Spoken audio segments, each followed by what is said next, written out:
Olá a todos, como é que vocês estão?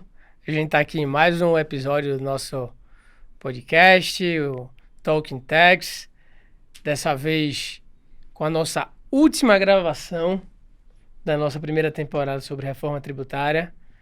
Feliz e triste ao mesmo tempo, né, Vini? Foi uma ideia muito boa, temporada muito longa, muitas idas e vindas do Vini no Rio aqui para São Paulo. E eu realmente estou muito feliz que seja esse convidado e esse assunto para nessa última temporada. A gente está muito, muito honrado de ter aqui o Breno Vasconcelos, o Breno que é doutor em Direito Tributário, doutor em Direito pela Fundação Getúlio Vargas, sócio do Manrique Vasconcelos e meu primeiro chefe em São Paulo, o que talvez seja uma grande qualificação dele, uma das mais importantes qualificações, mas que virou um amigo querido e que, de fato, é sócio da Thaís, que veio aqui, que é uma pessoa que sempre nos prestigia e nos apoia. Então, é de fato uma pessoa que a gente está muito feliz de estar aqui e que realmente desenvolveu um trabalho muito árduo na aprovação da reforma. Foi uma das caras aí com muitas outras da reforma. Então, para a gente é uma alegria ouvir dele aqui bastidores e poder, como ouvimos de pessoas como Lória, por exemplo, acho que o Breno em outro papel. Então, para a gente vai ser muito legal. E fazendo um último adendo, antes de passar a palavra para o Vini, imposto seletivo talvez um dos temas mais comentados e mais criticados e até às vezes de uma forma um pouco rasa, assim, vai ser sobre tudo, com um pouco de falta de técnica. O Breno escreveu diversos artigos sobre o assunto, fez uma coluna lá pro pessoal do Jota, abordando várias controvérsias. O Breno e a Thaís, sem dúvida, abordando várias controvérsias sobre o assunto. Então, tenho certeza que ele vai poder falar com muita naturalidade. Talvez seja a pessoa que tenha mais autoridade para falar sobre o assunto no país. Então, a gente fica muito feliz e termina parabenizando ele, como a gente já fez para a Thaís, pelo livro novo deles, que ele vai poder ter a oportunidade de mostrar e falar um pouco. A Thaís já disponibilizou um para a gente sortear para os nossos ouvintes. Quem sabe o Breno não disponibiliza um também, né? Tá feito. Então, a gente parabeniza pelo livro, que realmente já temos, né, Vini? Já usamos, até na dissertação do mestrado eu já citei. Então, assim, de fato um livraço, tá muito bom, e a gente parabeniza ele e passa a palavra aí pro Vini, que ele faça a primeira pergunta e possamos começar o bate-papo. Breno, só antes de tudo te agradecer imensamente pela aceitação do convite. Como eu te antecipei antes do início da gravação, já te conhecia muito antes de te conhecer hoje pessoalmente, especificamente. Então você é um cara que é unanimidade no nosso mundo, assim, uma pessoa que todo mundo só tem a falar bem, tanto do Breno profissional, acadêmico, pesquisador, quanto do Breno como pessoa física, como sócio de escritório. Então, de modo que a gente fica muito, muito feliz por topar vir aqui. Acho que imposto seletivo, como o Thiago falou, é um tema muito controverso, mas eu particularmente acho que é um tema gostoso de se tratar, diferentemente de, aí minha opinião aqui, comitê gestor, acho chato demais. Então, assim, são regras, né, meramente descritivo, o troço, cara crachá puro. Então acho que imposto seletivo faz a gente pensar mais, refletir mais, e acho que no final do dia isso é mais agradável, mais prazeroso. Então, feito o agradecimento, Breno, e passando já para o início do nosso bate-papo, a gente queria que, nesse primeiro ponto, você falasse um pouco da sua carreira, uma síntese até aqui, e também falar do seu envolvimento com e na reforma, né? Eu faço essa segregação com e na, porque você teve... você pesquisa muito sobre reforma, mas você esteve envolvido na reforma tributária, né? Com grande contribuição. Então, se você puder, nessa primeira pergunta, falar, em primeiro lugar, da sua carreira até aqui, e em segundo lugar, falar do seu envolvimento na reforma, a gente acho que vai começar da melhor forma possível. Um agradecimento especial ao nosso patrocinador, Wealth & Family, uma academy de gestão patrimonial desenvolvido exclusivamente para famílias de alta renda, que possuem ali um patrimônio que demanda, né, precisa de uma gestão profissional. Então, se você é advogado, contador, assessor financeiro, executivo ou mesmo integrante de uma família empresária, do agronegócio, por exemplo, tenha certeza que a Wealth Family é para você. É isso, pessoal. Se vocês têm necessidade de se especializar a atender famílias de alta renda de uma forma prática, eu convido a todos a seguir o Instagram do Wealth Family, wealth.family, e saber as novidades lá com eles. Eles sempre publicam conteúdo de muita qualidade e a gente confia muito no trabalho de excelência dos nossos parceiros da Wealth Family. Claro. Bom, não posso não começar de outra forma, assim. Queria dizer que eu sou ouvinte e agora assisto aos episódios de vocês, então queria dizer que apesar de nos conhecermos somente hoje pessoalmente, eu já te conhecia há mais tempo, Vinícius, então é super prazer te conhecer pessoalmente, tenho as melhores impressões e referências de você e espero que seja o primeiro de muitos encontros nisso, com certeza mesmo. E Braguinha, Thiago Braga, que eu já conheço já há um bom tempo, meu amigo, tive a honra de trabalhar com ele. E é uma referência para mim, Thiago, eu acho que você acho vocês dois, mas eu pude constatar na prática que você tem uma carreira brilhante, já está construindo e vai continuar construindo, é um cara inquieto, e isso é muito bonito da parte de vocês dois, inclusive. Então, assim, é um super prazer estar aqui, vocês estão de parabéns, assim, o Talking Tech está espetacular. Eu vejo até pela forma como vocês preparam, a forma como nós debatemos e pensamos aqui esse episódio e que vocês conversaram comigo, me foram trocando ideias comigo, mostra que vocês olham para isso com realmente muito cuidado, assim. Então é bonito ver a academia se reinventando nesses encontros. Isso aqui é um encontro acadêmico. Claro. E a gente está aqui, em vez de estar numa sala de aula, a gente está explodindo para o país todo, para todo mundo poder assistir no mundo inteiro, se quiser um episódio como esse. Então, vamos lá. Obrigado. Parabéns. Bom, Obrigado. Primeiro ponto, assim, vou ser muito sucinto, porque eu acho que eu sou novo demais para falar de carreira, mas vamos lá. Por isso que eu falei até aqui. Até aí. Não, vamos lá. Assim, eu sou do interior de Minas, cidadezinha pequena, de Uberaba. Caí aqui em São Paulo, minha primeira vez em São Paulo na minha vida, foi meu primeiro dia de faculdade na PUC São Paulo. E aí ali na PUC já estudava à noite, eu tive a sorte de entrar nos estágios corretos, até falei há pouco, fui estagiário no Matos Filho, conheci o Quiroga, que foi entrevistado, inclusive. Enfim, ali eu já fui criando minhas relações, que continuam até hoje. Depois fui para fora, fiz um curso fora na Itália, fiz um LLM lá em Bolonha. Quando eu volto, eu tento já tento mestrado, e um pouco com essa alma inquieta, não tanto quanto a do Thiago, mas uma alma inquieta. E fui correndo atrás e buscando o meu espaço, meu jeito de trabalhar. O Caio Quintela, que é outro entrevistado de vocês, foi um dos meus primeiros estagiários. Que legal. A Thaís, que é minha sócia hoje, minha coautora no livro, foi minha estagiária, hoje é minha sócia. Eu acho até que, assim, em termos de carreira, eu acho que 90% do meu sucesso hoje é graças a uma qualidade que eu sei que eu tenho. Eu consigo me cercar de pessoas realmente muito melhores que eu. Eu acho que essa de fato, eu não estou falando isso com falsa modéstia, não. Eu realmente acho que eu consigo encontrar, consigo me juntar com pessoas realmente muito boas. E manter um clima colaborativo, não competitivo, tanto interno quanto externo. Então é isso. Acho que é por isso, talvez, que as coisas estão dando certo mesmo. Não acho que eu sou um grande advogado bem sucedido, mas eu acho que a gente está indo bem. Em relação à reforma, em 2013, 14 mais ou menos, eu entro num trabalho discutindo tributação de lucros auferidos no exterior. Era um caso muito sensível, em que a Vanessa Canado e o Eurico Dessanti tinham sido contratados para dar um parecer. Poxa, quando eu li aqueles dois nomes, eu estava fazendo mestrado, e eu olhei assim, não é possível que eu vou conhecer essas pessoas, né? E eu era, assim, realmente, verdadeiramente admirador dos dois. Eles tinham escrito um artigo sobre contribuições e o fato das contribuições serem destinadas, aliás, muito na linha também do professor Paulo Aires Barreto, aquele livro dele sobre isso.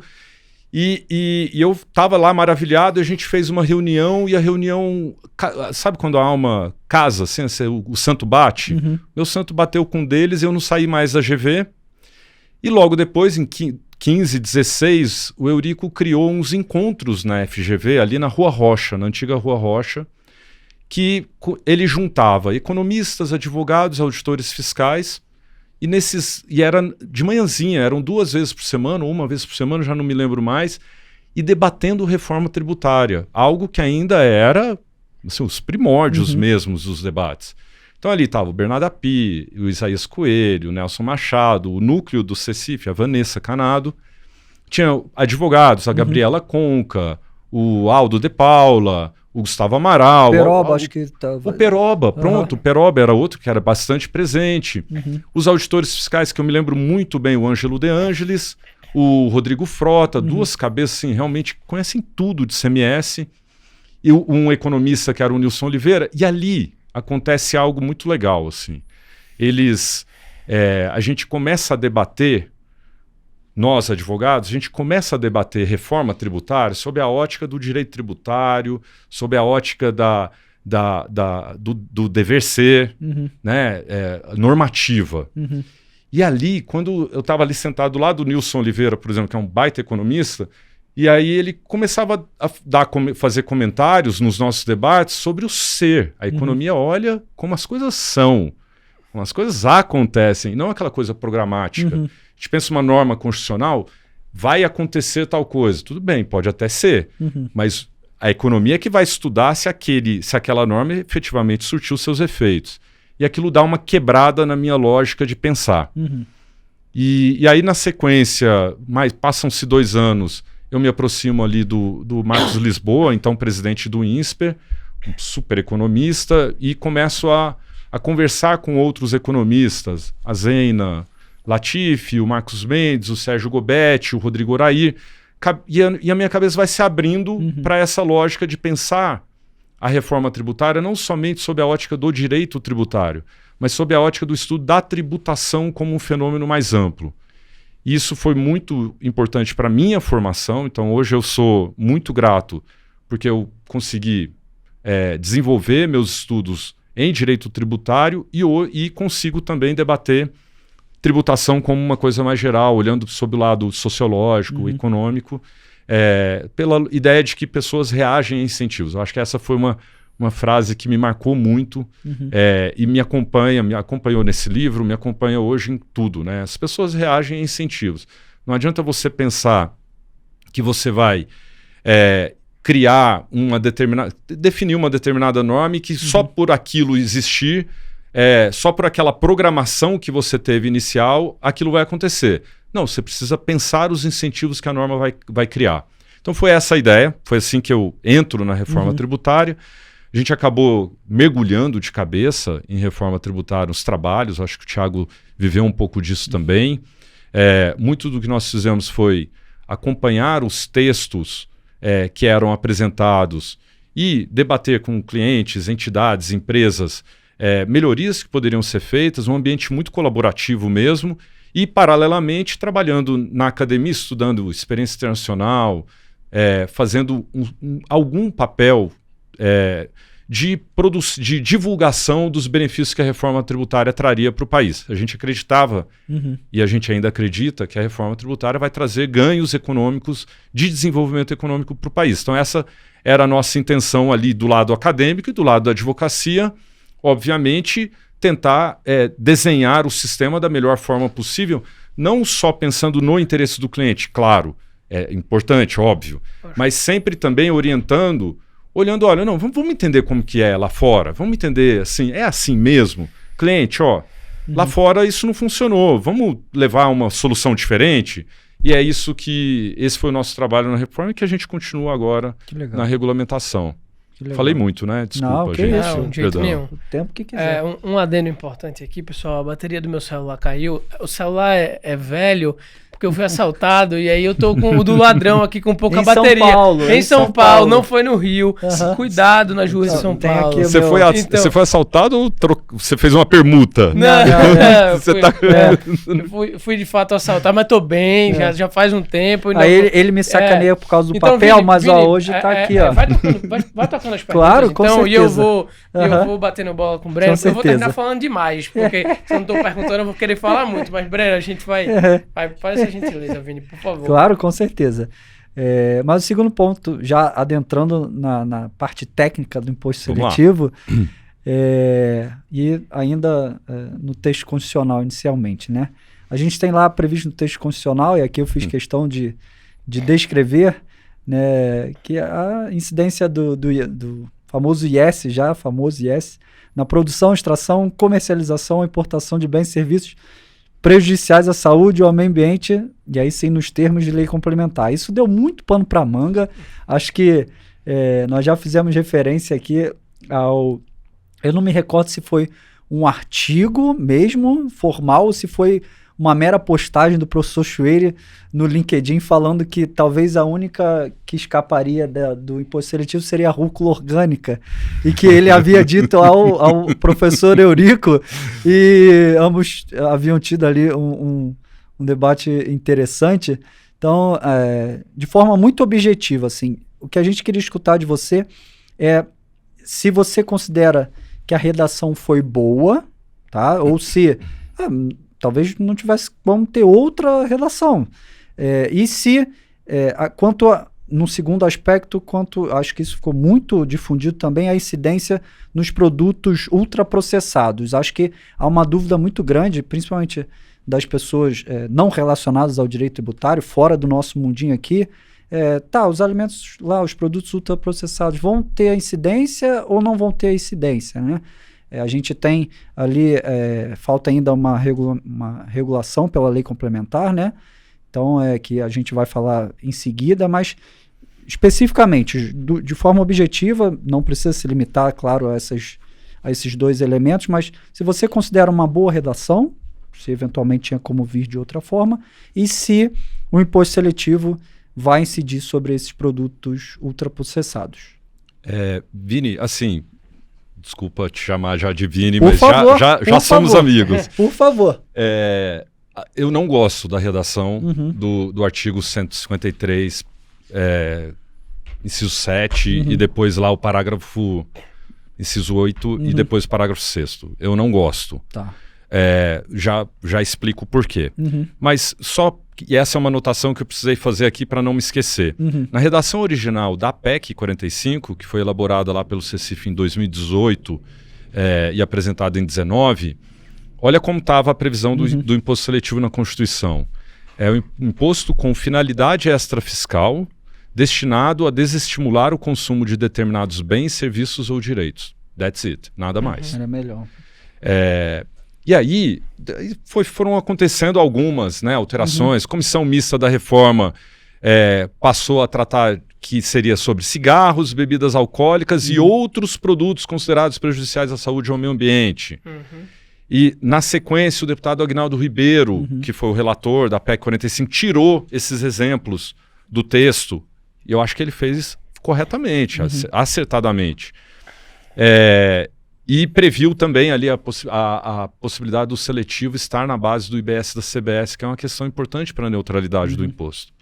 Depois, eu acho que, quando chegou no Senado, o Senado fez coisas boas, o senador Eduardo Braga era o relator, fez coisas boas, tentou incluir um produto, um bem, que eu, particularmente, Thaís também, nós acreditamos que deveria estar na base do seletivo, que são as armas e munições. A gente costuma falar que armas e munições gabaritam o quesito prejudicial à saúde e ao meio ambiente, mas depois caiu na Câmara dos Deputados. Também o senador Eduardo Braga previu expressamente nesse artigo que as alíquotas seriam definidas em lei ordinária. Em algum momento na tramitação, as alíquotas poderiam ser alteradas por decreto do Poder Executivo. Olha aí, não lembrava disso. Exato. Então, isso... Qual foi o movimento da sociedade em relação ao imposto seletivo? Peraí. Esse aí é um bicho novo, um tributo novo, não conheço esse tributo. É um tributo já usado no mundo todo, inclusive o primeiro imposto sobre o consumo do mundo é um imposto seletivo, que foi um imposto sobre sal da Idade Média. É antigo, mas ele foi ganhando uma nova feição, né? A partir da década de 80, 90, os impostos seletivos no mundo, os excise taxes, eles foram ganhando essa feição de tributos para incentivar ou desincentivar determinados comportamentos. Normalmente para desincentivar um comportamento supostamente nocivo ao meio ambiente e à saúde. Mas como para o Brasil esse é um tributo novo, e é novíssimo mesmo, porque a gente sai da seletividade de hoje, do ICMS e do IPI, que é a seletividade em razão da essencialidade, né, dividindo bens entre essenciais ou supérfluos, que deu aso a todo tipo de maluquice que você imaginar, e a gente vai para uma seletividade em função da prejudicialidade. Então, a sociedade atuou muito ali no Congresso Nacional para criar mais amarras em relação ao imposto seletivo. E ao longo do processo de tramitação, ele perdeu essa expressão com natureza extrafiscal. Isso foi retirado de lá. Aí perguntam, ele de fato deixou de ser extrafiscal por ter perdido isso na tramitação? Entendo que não. Quando a gente vai para a redação final, né, ele fala, como você já leu, não vou repetir, mas ele fala prejudiciais à saúde e ao meio ambiente. Se eu estou pensando em um imposto que é para incidir sobre bens e serviços prejudiciais à saúde ou ao meio ambiente, o que a Constituição está querendo dizer para o intérprete e para o aplicador do direito? Ela está querendo dizer o seguinte: saúde é um valor constitucional, meio ambiente é um valor constitucional, artigo 225, a saúde eu acho que está lá no 196, ou não lembro o número, mas eu acho que é 196. Então são valores constitucionais que eu quero proteger e eu vou utilizar um tributo para desincentivar um consumo que é prejudicial a esses dois valores constitucionais. Por isso, ao meu ver, ele continua sendo um tributo de natureza extrafiscal. E quando a gente ainda estava lá em 23 discutindo se ele teria ou não natureza extrafiscal, eu ainda não tinha a lei complementar me dizendo o que ela diz hoje. E ela diz claramente, as escolhas da lei complementar demonstram que as escolhas foram pensadas mesmo para uma tributação extrafiscal. Mas eu não gosto da redação. Eu acho que a redação mais confunde do que esclarece, por exemplo, do que elucida, quando ela fala em produção, extração, comercialização e importação. A gente entende que quando coloca desta forma, especialmente extração, está havendo um desvirtuamento desse tributo, desse imposto. Esse imposto ele serve para onerar consumo. Ele não deveria servir, em hipótese nenhuma, para onerar a atividade econômica. Porque, vamos só dar um exemplo em relação à extração. Aí depois a gente vai batendo papo aqui, mas vamos pensar na extração. Se eu extraio um minério de ferro, que é um produto que a lei complementar é um minério que vai ser tributado, se eu extraio o minério ou petróleo, mas vamos falar do minério. Se eu extraio o minério, eu posso usar esse minério de ferro para fazer a cápsula de uma bala, de uma munição, que serve para matar pessoas e animais, então pode ser ruim tanto para a saúde quanto para o meio ambiente. Mas eu posso usar esse minério de ferro para produzir um equipamento de ressonância magnética absolutamente necessário para a identificação de um câncer que vai salvar milhares de vidas lá numa determinada localidade.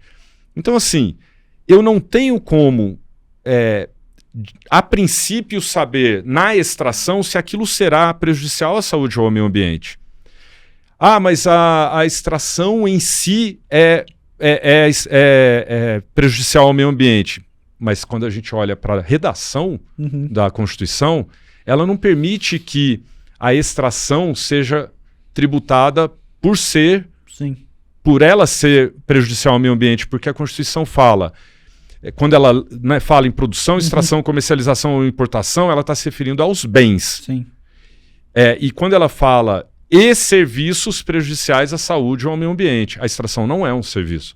A extração é um ato unilateral, inclusive que não denota capacidade contributiva, porque por ser um ato sem conteúdo econômico para quem realiza.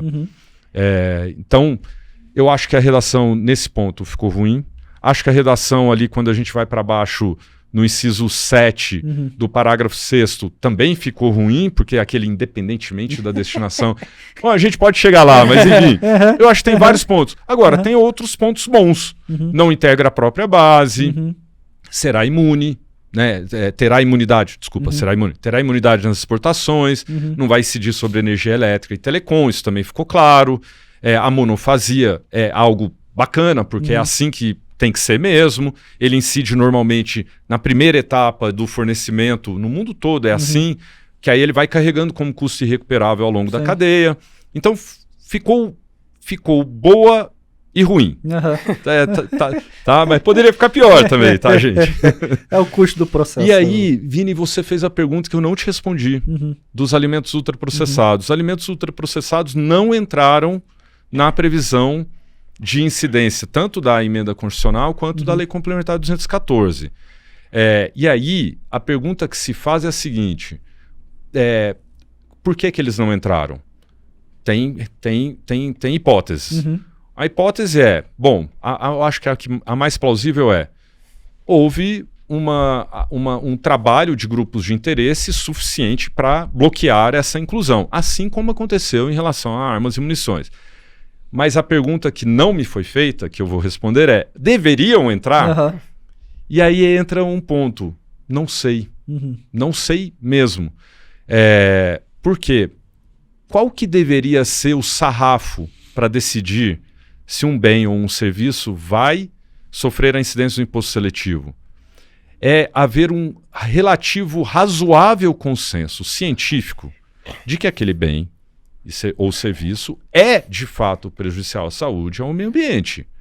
Porque se eu não tiver esse consenso, e aí a gente pode debater alguns dos itens que a lei complementar trouxe, se eu não tiver esse razoável consenso científico, eu posso estar desincentivando um consumo que talvez não esteja associado ao problema que está sendo identificado.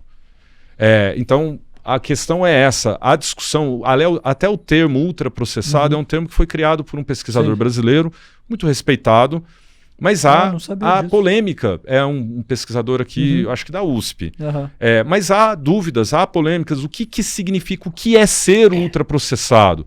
Tem alguns, porque definir o que é ultraprocessado, você consegue, lá na margem extrema, pegar um determinado produto que é cheio de corante, que assim, é tudo processado, químico, e dizer que aquilo é ultraprocessado. Mas na medida em que você vai andando na escala, você começa a entrar em dúvidas sobre determinados processamentos, se aquilo é ultraprocessado ou não. Enfim, a questão é essa. Eu acho que nós ainda viveremos, vocês mais do que eu, que vocês são bem mais jovens que eu, nós ainda viveremos esse debate. Eu acho que o imposto seletivo será um grande debate que nós tributaristas teremos pelos próximos anos. Veremos surgir em muito breve propostas no Congresso de novos bens e serviços a serem tributados pelo imposto seletivo, não tenho dúvida disso. Sem dúvida. Eu vou... Desculpa, Vini. Por favor. Você que está comandando as perguntas, mas eu lembro que a professora Tatiana Piscitelli, na aula no mestrado, tinha uma posição muito crítica com relação a esse ponto dos ultraprocessados, né? E tivemos uma aula debatendo o assunto e eu lembro que vieram nas discussões a ideia de que você não pode ter incidência do seletivo quando o bem ele tem uma alíquota reduzida ou etc. Ele tem uma base de cálculo reduzida, tal, porque não dá para ele ser seletivo e ele ser essencial. Alimentos para consumo humano estão com alíquota reduzida lá pela emenda constitucional. E aí não pode ter... É isso aí. E os alimentos ultraprocessados, um argumento que se trouxe foi que eles são muito consumidos pela população de baixa renda, né? Sim. Então, em alguma medida, é difícil você desestimular o consumo de algo que é muito consumido pela população de baixa renda, aí você vai aumentar o preço e essas pessoas vão consumir o quê? Enfim, é um ponto que vale de reflexão. E outro é com relação a... Você trouxe e me veio à memória agora, com relação à extrafiscalidade, né? O imposto não está expressamente extrafiscal, mas me parece que é claro ali, e eu não vi nenhuma opinião divergente de que ele é extrafiscal. Mas agora o Supremo julgou a extrafiscalidade muito recentemente, agora com o IOF. E o que o Supremo disse foi que para ser extrafiscal, basta que se diga que é extrafiscal com alguma justificativa. Assim, não sei se alguém interpreta a decisão diferente disso, mas a minha interpretação é que, cara, assim, você não precisa ter uma justificativa muito técnica para dizer que é extrafiscal, desde que você quase que não diga que não é. Né? Assim, então, a validade pro IOF foi um pouco essa. O que foi que o ministro disse, Vinícius? O Haddad falou que era para arrecadar. E aí, Exato. Esse é fiscal. Se desvirtuou ou não? Não, tudo bem, mas ele falou que era para arrecadar numa entrevista, mas a justificativa oficial do governo não foi essa. O governo deu a justificativa oficial de que era extrafiscal, e o Supremo disse, eu não sei se eu acho que o Supremo tá errado não, tá? Você vai julgar com base na entrevista? Não sei, talvez eu se eu fosse ministro Supremo, precisaria estudar, mas talvez julgasse. O Braguinha cavando a nomeação.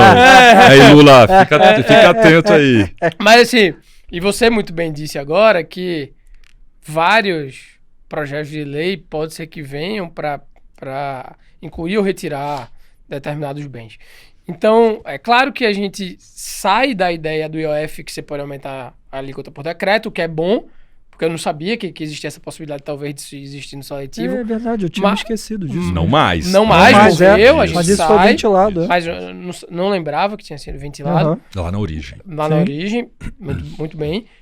Só que, independentemente disso, você não abre uma porta de se aprovar um seletivo sobre sei lá o que arrecada muito e com a justificativa de que supostamente é prejudicial à saúde e ao meio ambiente sem ser para uma finalidade arrecadatória ali parecido com o que foi feito com o IOF, se é que foi feito por isso, ou você acha que não, porque fica muito mais restrito a aprovações de leis no Congresso e isso dificultaria muito essa utilização, o imposto ser utilizado dessa forma? Tem muita coisa na sua pergunta, Thiago, mas vamos lá. Desculpa, eu saí do roteiro. Não, seu roteiro foi ótimo. Veja só, acho que tem algumas coisas aqui. É assim, o que é ser extrafiscal? Acho que essa é uma pergunta que a gente precisa definir o conceito disso. Né? A premissa. É um ponto que, quando a gente vai debater isso, é assim, extrafiscal, por que o IOF é extrafiscal? O IOF é extrafiscal porque ele pode ter a alíquota alterada pelo Poder Executivo e ele não precisa atender a anterioridade nonagesimal e anual. Não é por isso. Não é por isso. Porque se fosse por isso, eu estaria falando uma grande groselha em relação ao seletivo, que tem que atender a anterioridade anual, a nonagesimal, e tem que ser... veja só, ele tem que ser instituído por lei complementar, um quórum mais alto, e as alíquotas definidas por lei ordinária. Então, se eu definisse extrafiscalidade por essa lógica de qual é o veículo introdutor das regras relacionadas ao imposto, ele não seria extrafiscal. Ele é extrafiscal pela estrutura dele. Ele é extrafiscal porque a Constituição está dizendo que ele é um tributo voltado aos bens e serviços prejudiciais. A Constituição não está dizendo institui imposto sobre a renda, institui imposto sobre circulação de bens e serviços, ou fornecimento de bens e serviços, IBS-CBS. Institui um imposto sobre transmissão de bens intervivos. A Constituição não está dizendo isso. A Constituição não está dizendo pega qualquer fato signo presuntivo de riqueza qualquer e tributa. Materialidade manda não é isso que ela está dizendo. Ela está dizendo você pode tributar especificamente para proteger a saúde e o meio ambiente. A extrafiscalidade do imposto seletivo está aqui. Primeiro ponto. Aí você fala, eu me perdi um pouco na parte do Supremo. Mas eu esqueci qual foi a sua pergunta, Braguinha. A gente está definindo a extrafiscalidade. Sem dúvida. A minha pergunta foi em linha com o Supremo ter julgado o IOF. Sim. De alguma forma ter admitido que o IOF tivesse uma mudança se de tem alíquota. um precedente para o exato. Assim, por conta de... Perfeito. Porque houve a polêmica que ele não Perfeito. teria sido uma mudança fiscal, e sim fiscal ou arrecadatória. Isso, perfeito. Obrigado por retomar o raciocínio, porque eu tinha realmente me perdido aqui. E definimos o conceito de extrafiscalidade. Joia. Qual que é o próximo passo? É a gente saber o seguinte. Tá bom, se ele é um tributo que vai auxiliar o poder público em termos ambientais e sanitários e sociais em geral, porque é para isso que serve, né? Se é para desincentivar bens e serviços prejudiciais à saúde e ao meio ambiente, ele serve como um coadjuvante de política pública. Qualquer política pública. Então vamos pensar, eu tenho várias políticas públicas. Eu tenho uma política pública que vai tratar de regulação de publicidade. Vamos pensar em bebidas alcoólicas. Regulação de publicidade, regulação de consumo de tabaco. Quando eu tenho uma lei que impede determinados horários, classificação indicativa de filme que tenha consumo de bebida alcoólica, isso é uma política pública. Vocês concordam? É uma política pública voltada a regras pedagógicas para não incentivar o consumo daqueles produtos. Beleza. O que é o seletivo? É mais uma possibilidade de política pública. É um tributo sendo usado especificamente como política pública, para realizar políticas públicas. E aí o que Thaís e eu estamos defendendo desde o dia 1? É que, como é uma política pública, ele precisa estar submetido às análises de impacto regulatório. E quando a gente fala isso, as pessoas às vezes até nem ouvem, mas ouçam a gente, por favor. Ouçam. Ouçam Talking Techs e ouçam isso aqui, por favor. Olha aqui. Se é uma política pública, eu tenho que fazer uma análise de impacto regulatório ex ante e ex post. O que é isso? Eu primeiro, antes, eu faço um diagnóstico. Eu vejo, eu tenho um problema de saúde no país. Eu tenho um problema, tenho um alto índice de câncer de pulmão. As pessoas estão... Um tabagismo que está gerando problema de hipertensão, tem vários problemas de saúde. E eu preciso atacar este problema. Esse é o diagnóstico.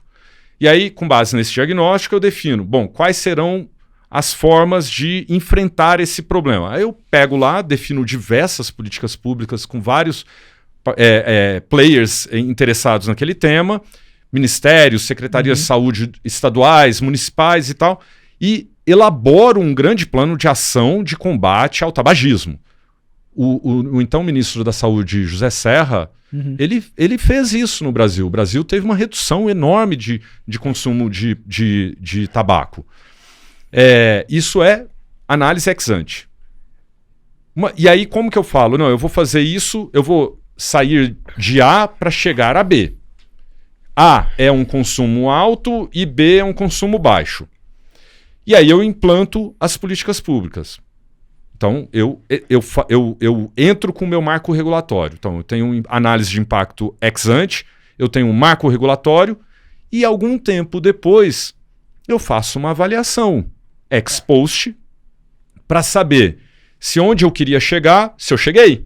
Se o rumo do trem chegou. E aí, olha só o que vocês perceberam isso, que a emenda 132 previu a avaliação quinquenal dos regimes favorecidos, vocês lembram disso? E a nossa lei complementar, 214, ela foi além. Ela previu, no artigo 476, a análise ex post, a avaliação ex post do imposto seletivo. E previu, e aí eu trouxe também anotado, porque isso eu acho muito relevante, que o imposto seletivo, daqui a 5 anos após a instituição das alíquotas, será objeto de uma avaliação quinquenal, ou seja, uma análise ex post, para avaliar reparem no termo, a efetividade, saber se está produzindo os efeitos enquanto política social, ambiental e sanitária. Então, é assim que eu controlo, Braguinha, a extrafiscalidade.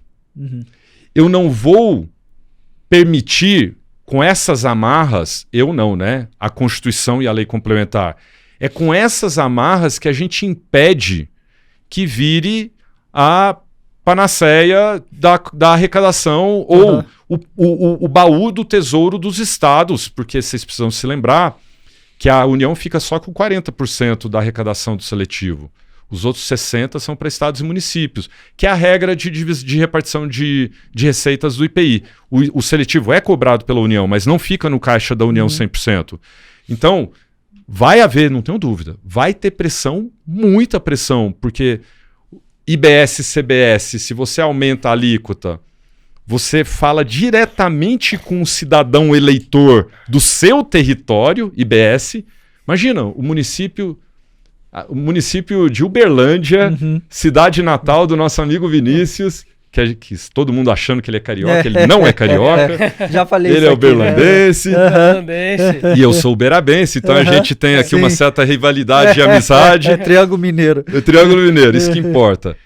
Mas imagina o prefeito de Uberlândia tomando a decisão de aumentar a alíquota do IBS para aumentar a arrecadação. O que isso vai acontecer? Porque a gente está vendo que vocês já estão na sequência, é o último episódio de reforma tributária, os ouvintes já entenderam. A alteração da alíquota é para todo mundo, para todos os bens e serviços naquele território. O município pode aumentar ou diminuir a alíquota, né, em relação à alíquota de referência. Então, ele pode definir uma outra alíquota padrão. E esta alíquota vai ser igual para televisor, para serviço de advocacia ou para o cinema. Vai ser a mesma alíquota. Só que aí, se ele aumentar, o prefeito de Uberlândia aumentar e o prefeito de Uberaba ou de Araxá não aumentarem, a oposição ao prefeito vai falar, lá, é Gastão, ele é o cara que só quer aumentar tributo em cima da população. E ele não se reelege, a não ser que ele entregue bens públicos de qualidade, que aí ele consegue se reeleger. Sim. Então, como que aumenta a arrecadação sem mexer em IBS? Ou eu vou criar taxa, ou eu vou aumentar IPTU, e aí a emenda 132 trouxe uma facilidade para os prefeitos, que é atualizar a base de cálculo do valor venal, base de cálculo, com base em decreto e não mais ter que submeter isso à Câmara Legislativa. Então, taxa, IPTU, ou forçar o governo, o Poder Legislativo Federal, a criar novas hipóteses de imposto seletivo. Como que a gente se protege disso? Exigindo que o seletivo seja submetido à análise ex ante e ex post. Não adianta ficar criando seletivo à torto e à direito. Ele tem que ser para efetivamente desincentivar consumo. Posso finalizar com um ponto? Por favor. Olha que paradoxo curioso. O bom seletivo, quando ele funciona, quando ele dá certo, isso já aconteceu em experiência, por exemplo, no Reino Unido, quando ele dá certo, ele começa a arrecadar cada vez menos. Porque as pessoas param de consumir aquilo que está sofrendo incidência seletivo. Interessante, né? Sim. Esse era exatamente o próximo ponto, Breno. Para falar um pouco da experiência internacional com o seletivo. Assim. Então, eu presumo que você tenha alguns países em mente, né, nas suas pesquisas. Então, se puder falar para a gente, assim, a exemplo do Reino Unido, em quais países o imposto seletivo está super bem, em quais países ele foi implementado e já foi jogado por terra, então, ou países que tenham ainda, que nem o Brasil, um desejo, uma vontade de instituir o imposto seletivo, se puder dar para a gente um panorama internacional onde tem havido aí essa ideia ou a implementação do seletivo, acho que vai ser bacana. Legal, Vini. Eu conto sim. Veja só, imposto seletivo, na experiência internacional, vem sendo cada vez mais utilizado, eu já disse isso, vem sendo cada vez mais sendo utilizado como um coadjuvante de política pública para desincentivar determinados comportamentos. O que aconteceu, que movimento que aconteceu que é interessante? Os IVAs no mundo, o IVA hoje está em mais de 170 países pelo mundo, é um imposto quase perfeito, é um imposto realmente muito bem pensado, porque ele torna todo mundo ao longo de uma cadeia que, para eu poder tomar crédito, eu acabo fiscalizando, eu me torno um agente coletor do tributo. Então, ele tem também uma lógica de baixa distorção econômica, ele evita a distorção da economia, porque como ele é um tributo sobre valor agregado, eu posso estar verticalizado ou horizontalizado, o que vai importar não é se você a forma como você se organizou, mas sim você vai tributar o valor que você efetivamente adicionou ao longo da cadeia. Então, os IVAs no mundo inteiro, eles têm funcionado muito bem e muitos países, eu não tenho esse número de quantos são os países que têm impostos seletivos, mas, por exemplo, todos os países da União Europeia, praticamente quase todos têm imposto seletivo. Os Estados Unidos, a Nova Zelândia, a Austrália, a África do Sul, tem imposto seletivo hoje para todo lado. São tributos que, diferentemente dos IVAs, eles, só para fazer aqui um contraste claro, o IVA é um tributo de base ampla, ou seja, ele não distingue entre a prestação de serviço de advocacia, a prestação de serviço de audiovisual, a compra de um carro ou de um café. Ele tende a não diferenciar. Esse é o IVA. Por isso que a gente fala base ampla. Né? Ele mata aquelas discussões de se o software é de prateleira, ou se bem que essa já foi morta há muito mais tempo, né? Mas mata a discussão se incide ISS ou ICMS, se é serviço ou se é mercadoria na essência, a história de leasing, morre tudo. Por quê? Porque o que importa é que é um ato de consumo. Se é um ato de consumo, será tributado por IVA. Esse é o IVA.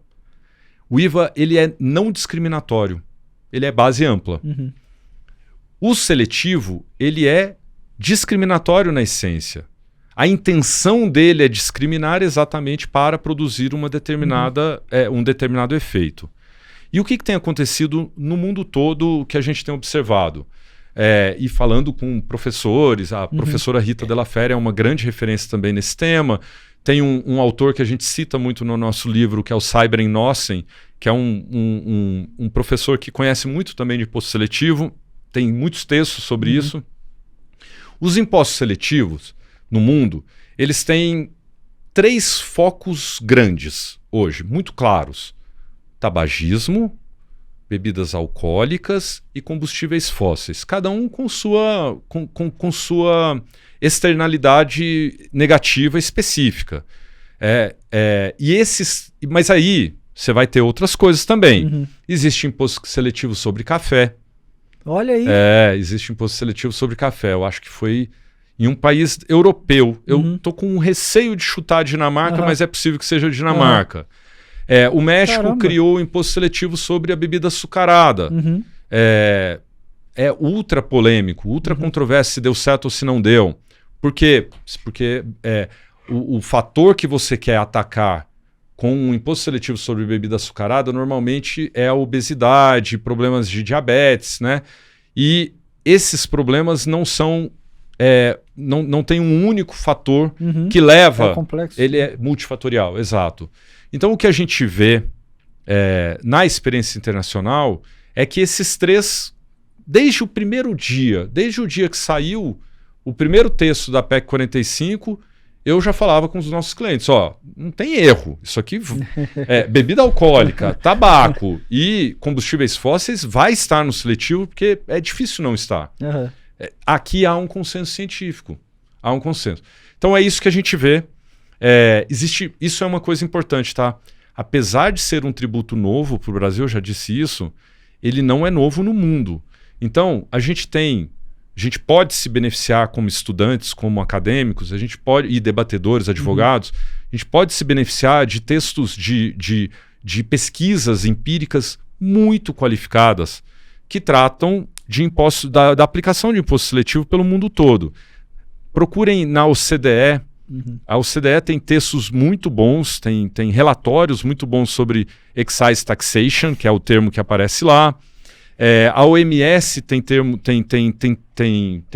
produções qualificadas. A Tax Foundation, que é aquele think tank americano não partidário, que também tem textos excelentes sobre imposto seletivo.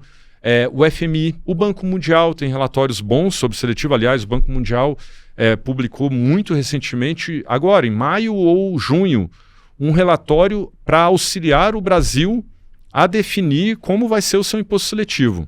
Então, enfim, é isso que a experiência internacional nos traz E aí eu poderia pensar depois eu penso, mas não vai dar mais, já vai ter gravado o podcast, eu não pensei. Eu podia ter pensado nos casos mais anedóticos, né? Pô, olha, tem imposto seletivo é um negócio mais absurdo, não, mas né? no café, pra mim, amante de café, é absurdo. Café é um absurdo, né? Pô, não tem nada de prejudicial, né? Na verdade, salva muita gente, mantém a pessoa alerta, acordada. Mas eu vou, desse aí eu vou atrás, assim. Aproveitar que possivelmente está em inglês, né?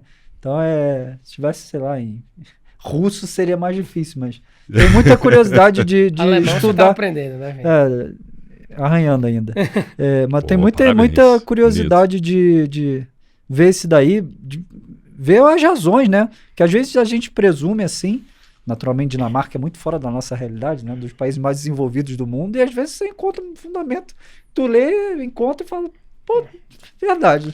Eu pelo que eu me lembro, Vinícius, era uma ideia de que a cafeína tem um efeito de adição, né? Tem alguma pessoa pode ficar ligeiramente dependente daquilo, exato, Entendi. Mas, enfim, e de fato há, mas o café, dentro das adições possíveis da vida, é um vício necessário, não faça isso. Exato. Muito melhor que energético, né? Exato. Não há comparação. Mas tem cafeína no energético, ou não? Não, tem muito, por isso que eu falei. Mas não é café. Por isso que eu falei. Aí você tem que tributar a bebida açucarada. Exato, por isso que eu falei, né? Muito ou melhor que eu tomar edulcorada, enfim, aí é outra coisa. Breno, passando para a próxima pergunta, há muita especulação acerca, como você bem disse anteriormente, o imposto tem que ser instituído por lei complementar, mas as alíquotas ficarão a cargo da lei ordinária da União. Uhum. E há muita especulação acerca das alíquotas que vêm por aí. Então, não sei se, como a gente introduziu, né, diante da sua participação na reforma e tudo mais, se você tem alguma noção, assim, se já escutou falar, enquanto serão as alíquotas do imposto seletivo, se puder confessar aqui pra gente algum tipo de bastidor, acho que vai ser muito interessante. Eu acho que tem um bastidor muito evidente, que aí não é... Desculpa, se fosse bastidor não seria evidente, mas vamos lá. Tem um que é escancarado, que há... no texto constitucional, um limite à alíquota do imposto seletivo na extração, que é de 1%, e a lei complementar definiu que é de 0,25%. Então, existe já uma limitação à alíquota para o imposto seletivo na extração. Ponto. Esse já está até na lei complementar, não precisa nem de lei ordinária. Sim. Agora, para a lei ordinária, o que a gente está... A sua pergunta, a pergunta de vocês, desculpa, a pergunta de vocês é menos saber, na minha visão, é menos saber qual vai ser a alíquota em si, qual vai ser o número, e muito mais saber, gente, como que ela vai ser desenhada. Por quê? Isso é uma explicação que para mim foi reveladora, quando eu entendi. Eu tenho a possibilidade, na nossa Constituição e na lei complementar, nós temos a possibilidade de ter alíquotas ad rem e alíquotas ad valorem. Para o público em geral, vocês eu sei que sabem, mas para todos, para quem não souber, claro, por favor. A alíquota ad valorem é um percentual do valor do bem, do valor da operação, do valor do bem, do serviço. Essa é a alíquota ad valorem. É a mais intuitiva que a gente tem, né? O pãozinho custou 10, eu paguei 10% de imposto, então eu paguei R$1, né, de imposto. Essa é a alíquota ad valorem, a alíquota que recai sobre o valor, sobre o preço. E tem a alíquota ad rem, que é a alíquota que vai incidir sobre uma determinada medida. Ela pode incidir sobre quilos, sobre litro, sobre quantidade. Inclusive no Brasil existe alíquota sobre quantidade, sobre metro cúbico.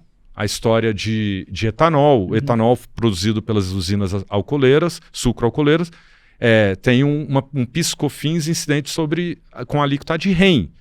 É uma presunção de que cada metro cúbico custa tantos reais, R$57, pronto.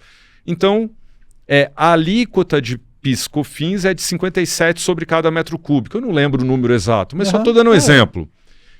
A alíquota de REN, portanto, é a alíquota que a gente chama de alíquota fixa, a alíquota de valor fixo.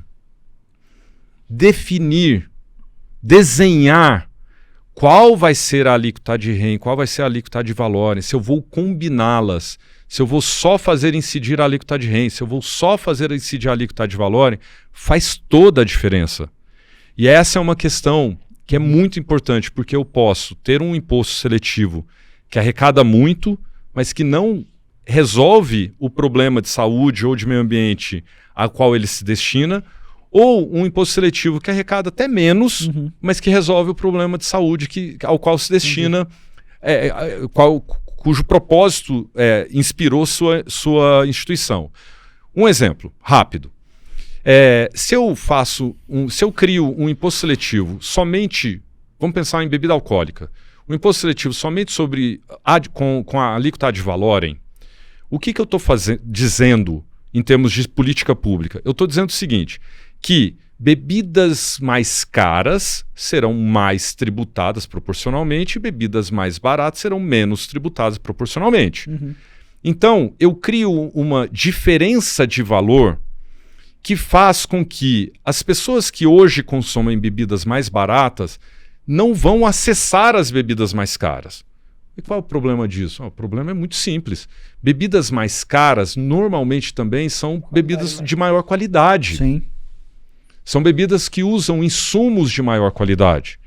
Então, se eu não tento diminuir esse gap entre as duas, eu posso, na verdade, não resolver nada do problema de saúde que eu estou buscando. E aí entra a alíquota de REN. E aí para que serve, por exemplo, a alíquota de REN na bebida alcoólica? Ela busca, na bebida alcoólica, qual é o componente químico que gera o dano que se quer evitar. Então, por exemplo, para bebida alcoólica é o teor alcoólico da bebida. Então eu vou criar, e é assim que está previsto, eu vou ter uma alíquota de valorem progressiva em razão do teor alcoólico e uma alíquota de REN sobre a bebida. Então eu tento diminuir com a alíquota de REN a distância entre os valores de bebidas. Entendi. O mesmo pode acontecer, e hoje já acontece com o tabaco. O tabaco vai ter uma alíquota de REN, provavelmente por cada maço vai pagar um valor, mais uma alíquota de valorem que é sobre o valor do produto. Então, definir essas alíquotas é uma mágica importante. Eu ouvi gente dizendo, Vinícius, isso me preocupa muito, que, mas também, se a gente errar aqui nesse desenho, né, se o país errar no desenho, não tem problema, daqui a 5 anos resolve. Pessoal, a gente está no Brasil, e a gente sabe que algumas questões algumas coisas são feitas no país e depois o custo de se alterar é muito grande. A gente está há 30 anos discutindo reforma tributária. A Constituição foi promulgada em 88, em 89 já estava sendo discutida a reforma tributária, gente. Já em 89. Então aquela coisa de, não, vamos aprova, e aí depois achando que daqui a 2, 3 anos vai alterar, não altera. Então é muito importante que nessa definição de alíquotas isso seja muito bem trabalhado. Interessante. Muito importante. Nunca tinha escutado essa reflexão. De fato, faz sentido, né? Você segregar ali a... Eu confesso que eu não tinha parado para pensar sobre possibilidade de alíquotas de REN também no seletivo, né? Eu tenho um pouco de medo de alíquota. Um pouco de trauma dos trabalhos que eu fiz com a alíquota. Eu não sei, acho que faz todo sentido, Breno, mas provocando um pouco no sentido... Posso te dar um exemplo? Eu estou te interrompendo, né? Por favor. A alíquota de REN ela tem um problema mesmo, Braguinha. Ela tem um problema que como ela é um valor fixo, se ela não for atualizada, ela, no tempo, ela torna o preço relativo no tempo menor quanto mais passa o tempo. Sim, mas você fala atualizar a base. Atualizar o valor da alíquota de REN, né? O valor fixo dela, né? Então, se ela não for atualizada, não, porque ela, independente, a base é irrelevante para ela. O valor da alíquota de REN precisa ser atualizado, né? Que é o valor fixo. Tem o famoso caso da Rússia. O caso da Rússia foi o seguinte, eles instituíram uma alíquota de REN sobre a vodka, sobre bebidas alcoólicas, só. E aí, com o passar do tempo, aquela incidência da alíquota ad rem foi ficando cada vez menos relevante para fins de decisão de consumo. O que passou a acontecer? As pessoas passaram a consumir cada vez mais bebidas de maior teor alcoólico. E aí os gráficos são bem interessantes, eu mostrei isso lá no congresso. Os gráficos são, quanto mais se consumia a vodka na Rússia, mais aumentava o número de mortes por intoxicação, por mortes no trânsito, violência doméstica e tudo mais. Então, assim, tem esse outro detalhe também. Não basta instituir, tem que também atualizar, tem que medir, tem que testar. Vai lá, desculpa, eu te interrompi no meio da sua fala. Talvez por isso o receio de que, eu não sei se você tem experiência com como é feito hoje essa atualização das possibilidades de alíquotas ad rem que nós temos, né? Se isso é de fato feito, é medido, é atualizado, etc., ou é tido como defasado, porque é algo que eu tinha um pouco, que eu tenho um pouco de receio. Nós tivemos discussões sobre inclusão de tributos dentro da base de cálculo de outros tributos, e quando a possibilidade de quando a alíquota ad rem, isso aumenta um pouco a complexidade de entender e para fins de transparência, etc. Mas, sendo ad rem ou ad valorem uma combinação das duas, a gente não tem, pela sua explicação, então, ainda como ter uma ideia de qual vai ser a alíquota, né? Ainda não sabemos. Ainda não sabemos. A gente sabe, né? A lei complementar trouxe algumas especificidades, como eu disse agora, a da bebida alcoólica vai ser ad rem e a ad valorem progressiva, conforme teor alcoólico. Então a gente sabe um pouco a estrutura, mas a gente não sabe como vai ser. Por exemplo, em relação às alíquotas, o imposto seletivo sobre veículos, ele terá alíquotas variáveis de acordo com vários critérios. Vocês se lembram desses critérios? Estão lá na lei complementar. Então, eu também não lembro de cabeça e nem anotei também. Mas eficiência energética, tecnologia embutida no painel, reciclabilidade dos materiais. Então, tudo isso vai pautar a definição de alíquota. Então, um automóvel produzido de baixíssima emissão ou de zero emissão de carbono, ele provavelmente terá uma alíquota menor ou até uma isenção. Por exemplo, outra coisa que pode acontecer em relação até à extração de minérios, mineradoras que se submetem a um processo de mineração de baixíssimo impacto ambiental, poderiam também ter alíquota reduzida ou até alíquota zero. Enfim, então mas isso a gente ainda não sabe como vai ser, porque isso está sendo trabalhado pela CERT. O que tem, Braguinha, é que a alíquota ad rem será anualmente atualizada pelo IPCA. Isso está previsto na lei complementar também. Então a gente escapou dessa armadilha, que era uma preocupação que a Receita Federal colocava, e é uma preocupação muito correta, eu concordo com você. É uma preocupação, não pode ficar defasado. E não está, porque inclusive está a previsão de IPCA. E a alíquota ad valorem, ela não precisa de atualização, porque ela se atualiza de acordo com o valor de mercado do bem. Infelizmente a gente está chegando no final. Eu tenho uma pergunta que me surgiu a reflexão aqui. E aí, fazendo uma provocação ao Breno, naturalmente. Se aqueles objetivos ali, a efetividade, não forem cumpridos, se chegar à comprovação de que após o prazo quinquenal eles não foram cumpridos, haveria alguma possibilidade do contribuinte pedir a restituição do tributo pago? A gente teve uma discussão, acho que era em relação ao adicional da FGTS, era isso que o Supremo falou? Isso, que ia para o Minha Casa Minha Vida, isso, né? E aí a finalidade havia sido desviada. Exato. Mas o STF disse nesse caso que não era inconstitucional, exato. Mas assim, teria como ter algum tipo de argumento a favor do pedido de restituição? Ou a mera tentativa, né, já que esses são os pressupostos que fundamentam a instituição do tributo, a mera tentativa de alcançar esses objetivos já justificaria. A arrecadação não tem destinação específica. Mas é uma provocação. Não, tudo bem, eu concordo. O advogado de contribuinte. Fazendo até um adendo à sua provocação, então, para o Breno responder, talvez, se não fosse possível pedir a repetição do indébito do que foi pago, talvez um impedimento de que se renovasse pelos próximos 5 anos. Sim, sem dúvida. Eu acho que esse efeito do Braguinha, ao meu ver, é indiscutível. Assim. Esse é incontroverso. Demonstrada a falta de efetividade como política pública, social, ambiental ou sanitária, encerra-se a cobrança. Tão simples quanto isso mesmo. Mas encerra-se a mudança cobrança de governo, por exemplo, e falar, o anterior era fracassado, eu vou conseguir. Então... mas aí... Mas você vai conseguir em que sentido? Governo, o que você vai fazer em relação ao tributo? Estou divagando aqui. Divagando. Não sei, talvez... antes eu tinha um ministro na pasta tal que pensava de tal forma, e aí ele... o imposto já vai estar instituído, tá? Tirando essas questões técnicas, formais. O imposto já vai estar instituído, o ministro tal não conseguiu, e aí troca-se o presidente e fala, não, mas o meu ministro vai conseguir. E aí, essa questão de impedir a renovação, digamos assim, do...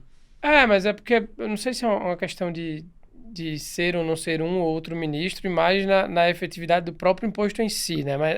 Mas eu não sei também, é um bom ponto esse seu.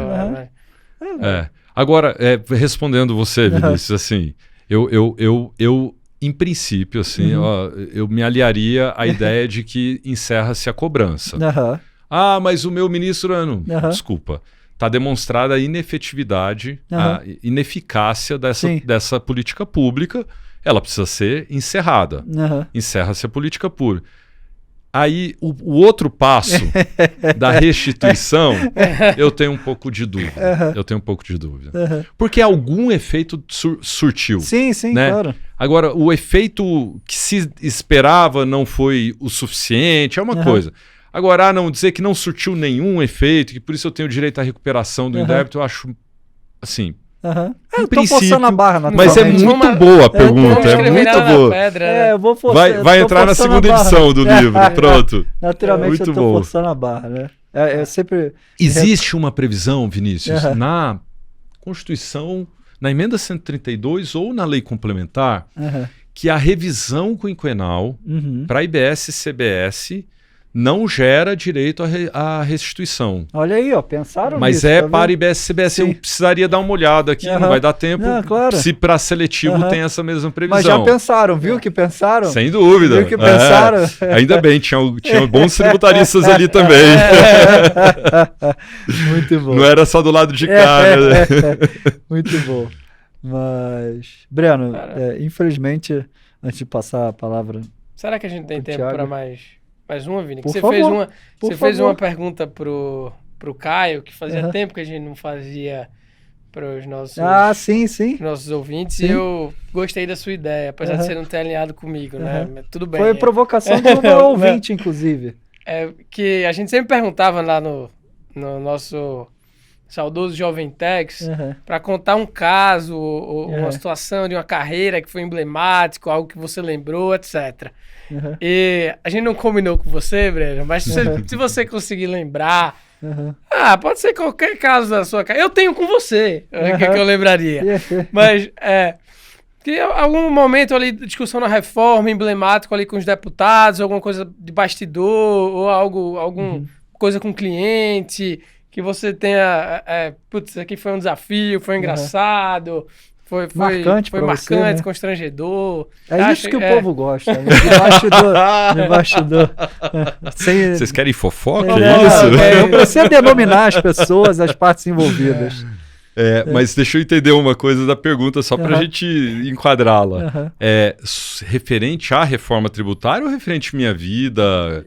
Se puder ser um de cada, acho que fica ótimo. Um na reforma e um fora da reforma, acho que a gente fecha com chave de ouro. Olha, que difícil. Eu não refleti, eu sou péssimo nessas improvisações assim de pensar. Eu vou começar por uma que não é fofoca, mas que me marcou como pessoa, como advogado. Que essa marcou minha carreira, marcou em vários sentidos, que foi a nossa atuação pelo escritório como amicus curiae na defesa da inconstitucionalidade da tributação do salário e maternidade. Isso me mudou como pessoa, eu passei para eu poder me capacitar para uma atuação no Supremo, no plenário do Supremo, foi a minha primeira vez no plenário, para levar argumentos para os ministros e conseguir convencê-los. Eu ouvi muito, entendi muito, ouvi mulheres que me explicavam o quanto a maternidade era opressora em termos de carreira. Isso é importante. Em termos de carreira, né? A gente está tratando de... Sim. Vocês falavam isso mais no Jovem Techs, como eu não sou jovem, a gente fica no Talking Techs. Agora, alguma coisa que me chamou a atenção... Olha, vou falar uma coisa talvez mais genérica, assim, mas é um ponto que me doeu um pouco ao longo da tramitação da reforma, foi aquela polarização. Eu consegui escapar da polarização. Que bom. Eu acho que aí eu não sei se é uma qualidade não sei se isso aconteceu por uma qualidade ou por um defeito meu. Mas eu não entrei muito. Eu assinei artigo entendendo que advogados não deveriam ter regime favorecido de tributação. Favorecido não, diferenciado, perdão. Eu assinei esse artigo. Eu fui para Twitter e para LinkedIn para defender reforma tributária, mas eu sei que... Eu não sei se as pessoas olhavam para mim e achavam que eu era irrelevante e não queriam brigar comigo, ou as pessoas achavam, não, tá bom, vai. Esse menino é bonzinho, eu não vou ficar batendo nele. Mas uma coisa que me marcou ao longo da tramitação da reforma foi o nós contra eles. Assim, foi uma coisa muito...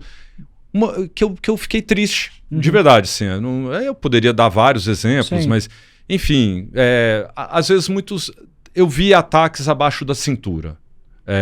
E desnecessários, que o meu ponto aqui é o seguinte, quando a gente debate, eu tenho certeza, Vinícius, a gente está se conhecendo hoje, mas eu tenho certeza que tem 100 coisas das quais nós discordamos. Mas a gente consegue sentar e debater. Se colocar aqui uma cerveja, fica melhor ainda. O Braguinha eu já conheço mais, e eu sei que eu discordo de muitas questões com ele, mas é uma discordância de alto nível, e cada vez que eu debato com alguém que discorda de mim, eu estou crescendo. Com certeza. Eu me preparo melhor, eu aprendo o argumento da outra pessoa, e eu aprendo também a respeitar que aquela pessoa passou por um processo de aprendizado e de experiência e de reflexão. E durante a reforma, e talvez também pelas características da nossa sociedade mais atual, muito polarizada do ponto de vista também político, a gente viu isso muito acontecer. Eu ouvi, isso eu não vou nominar, mas eu ouvi gente associar o Api, o Bernardo Api, um baita economista, um cara dedicado à causa pública. É um cara, um cara que não enriqueceu, e agora espero que ao sair do governo ele possa enriquecer, porque ele merece prestar consultoria, ser contratado por grandes empresas, grandes escritórios para consultá-lo. Mas eu ouvi gente associá-lo a uma figura de um desenho animado que era um carinha maldoso, que era um carinha que tinha uma barba parecida com a do Api, e fazendo esse tipo de associação baixa no Congresso. No Congresso. Colocar foto de funcionários públicos dedicados, de fato comprometidos com o país, e colocar foto e colocar aspas para tentar ridicularizar. Então, assim, isso, não sei se era essa a intenção da pergunta, sim, era. Mas assim, não tem nada de fofoca. Eu acho que assim, eu fico um alerta para que os debates ocorram no nível técnico, e não no nível pessoal. Né? Eu posso discordar e ser respeitoso com o meu interlocutor. E isso é bom, isso é bonito, isso é legal. Sim. Bacana. Não te respondi. Você queria outra coisa. Mas perguntou pra Thaís, ela disse, pô, bastidores do Congresso, Thaís. Ela, tinha que andar muito, de um lado pro de salto. Machucava o pé. Machucava o pé. Thaís, peraí, conta uma fofoca de verdade. Ela machucava o pé. E antes de nós terminarmos, um agradecimento especial ao nosso patrocinador, Wealth & Family, uma academy de gestão patrimonial desenvolvido exclusivamente para famílias de alta renda, que possuem ali um patrimônio que demanda, né, precisa de uma gestão profissional. Então, se você é advogado, contador, assessor financeiro, executivo ou mesmo integrante de uma família empresária, do agronegócio, por exemplo, tenha certeza que a Wealth & Family é para você. É isso, pessoal. Se vocês têm necessidade de se especializar a atender famílias de alta renda de uma forma prática, eu convido a todos a seguir o Instagram do Wealth & Family, wealth.family, e saber as novidades lá com eles. Eles sempre publicam conteúdo de muita qualidade e a gente confia muito no trabalho de excelência dos nossos parceiros da Wealth & Family. Mas eu gostei do ponto. Não. Ele tá lembrando de alguma coisa. Mas eu acho que foi muito bom, né? Muito bom. A gente tá super, super feliz e realmente aprofundamos. Acho que a gente foi fundo aqui como gostaríamos. Realmente, desde o dia 0 que você tá na listinha Breno Vasconcelos Imposto Seletivo, né? Que a gente tem. Eu falei, não dá para ser outra pessoa que não o Breno, até porque realmente você falou muito sobre o assunto, então a gente fica muito, muito honrado e feliz de ter você aqui. Papo muito gostoso. Antes de passar a palavra para o Vini para ter as considerações finais, você deve ter percebido, Vini, e não é um demérito a nenhum dos nossos outros entrevistados, mas olha o nível de preparação do Breno, é um negócio bizarro. Olha isso aí. Quando eu... Não, é absurdo, assim. Quando a gente trabalhava junto, o Breno ia sustentar no Supremo, é uma coisa absurda. Assim, se trancava no aquário dele, e é uma preparação que inspira a molecada, assim. Eu era mais jovem do que sou, e realmente é algo surreal, assim. Tem gente que vem pra cá pra trocar ideia só, e tá tudo bem, assim, né? Mas assim, o nível de preparação, anotação aí na munheca, eu lembro que, contando um bastidor, eu trabalhei num caso no escritório, que era um caso pessoal do Breno, que a gente foi fazer um despacho junto. Não sei se você vai lembrar disso. Eu fiquei morrendo de medo. Na época, a gente não tínhamos, estava super mais novo no escritório, a gente já se dava muito bem, mas não tínhamos talvez a intimidade que temos hoje. Foi, cara, eu tenho que comer o caso, porque o cara, quando ele, o cara vai se preparar, quando é ele, sabe tudo. Quando sou eu tenho que saber tudo também, né? Já entendi tudo e despachamos juntos, assim, por vídeo, o juiz na frente, quem vai falar é você, tá bom? Espero que tenha ido razoavelmente bem. Você foi tão bem que a sentença foi integralmente procedente, Draguinha. Integralmente. Você lembra que ele não tinha sido legal com a gente? Sim, lembro. Cara, foi exatamente aquela sua audiência, a sentença dele. Parabéns. Não, eu não tô falando, tá registrado, aqui tá registrado, depois eu te mando a sentença. Que maravilha, fico feliz de saber. A gente busca... Tu não sabia disso? Não sabia. Não, legal, e a gente é engraçado, porque a gente costuma admirar as qualidades também que a gente quer. Claro. Né? Então, você tá falando de você, cara. A verdade é essa. Obrigado, Breno. Obrigado mesmo, de coração. Espero que você volte aqui outra vez, porque o papo foi uma delícia. Vini. Bom, só agradecer mesmo, Breno, como eu fiz no início. Como eu disse, não te conhecia pessoalmente, mas já tinha escutado falar muito de vocês, só bem. Então, não tenho nenhum bastidor para contar que nem o Thiago com você, mas obrigado por ter vindo aqui, por ter compartilhado tantas reflexões acerca do imposto seletivo.